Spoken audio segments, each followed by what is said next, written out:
కాకినాడ కార్మికులను ఉద్దేశించి తాటిపాక మధు మాట్లాడుతూ కాకినాడ పట్టణంలో 2,50,000 జనాభా ఉన్నప్పుడు 15 సర్కిల్స్, 15 కాంపెట్ వాహనాలు, 15 ట్రాక్టర్, 1250 మంది సిబ్బంది ఉన్నారని, నేడు 5,70,000 జనాభా కాకినాడలో ఉండగా నేడు కేవలం 800 మంది మాత్రమే ఉన్నారని, దాంట్లో 600 మంది మాత్రమే పనిచేస్తున్నారని మధు గుర్తు చేశారు.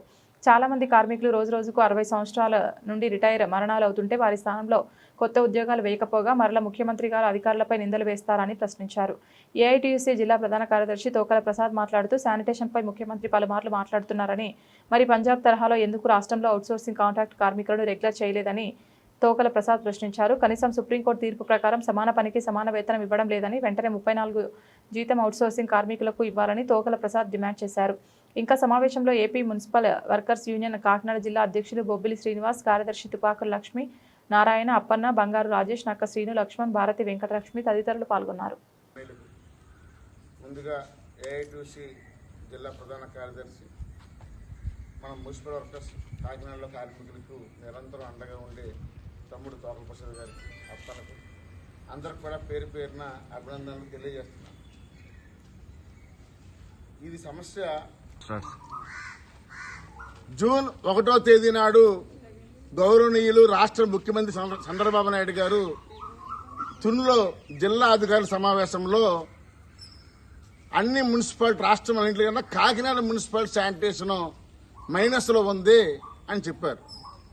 దీన్ని తీవ్రంగా ఏపీ మున్సిపల్ వర్కర్స్ కాకినాడ జిల్లా ఏఐటీసీ జిల్లా ప్రధాన నాయకత్వంలో తీవ్రంగా ఖండిస్తున్నాం. దీన్ని కారణం ఏంటంటే ఒక స్కూల్లో, ఒక హాస్పిటల్లో డాక్టర్స్, టీచర్స్ లేకపోతే స్కూల్ ఏం డెవలప్ అవుతుందో, ఇక్కడ ఈ కాకినాడ జిల్లాలో ఈ ముఖ్యంగా కాకినాడ టౌన్లో జనాభా 6 లక్షల మంది.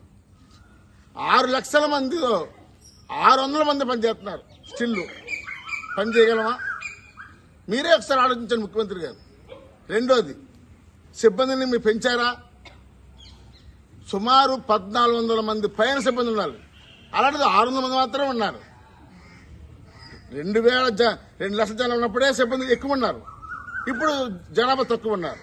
రెండవది, వాహనాలు ప్రతి 15 సర్కిల్కి ఒక్కో సర్కిల్కి ఒక కంఫర్ట్ వెహికల్ ఇచ్చారు. ఆ వెహికల్లో ఇప్పుడు 4 తిరుగుతున్నాయి, మిగతా 11 తిరగట్లేదు, రిపేర్లో ఉన్నాయి. అంటే ఈ 4 వెహికల్సే ఈ 15 కాకినాడ టౌన్ అంతా తిరగాలి. ట్రాక్టర్లు 15 ట్రాక్టర్లకి 10 ట్రాక్టర్లు తిరుగుతున్నాయి. అది కూడా ఎల్లా వద్దు అని అయ్యి ఉన్నాయి.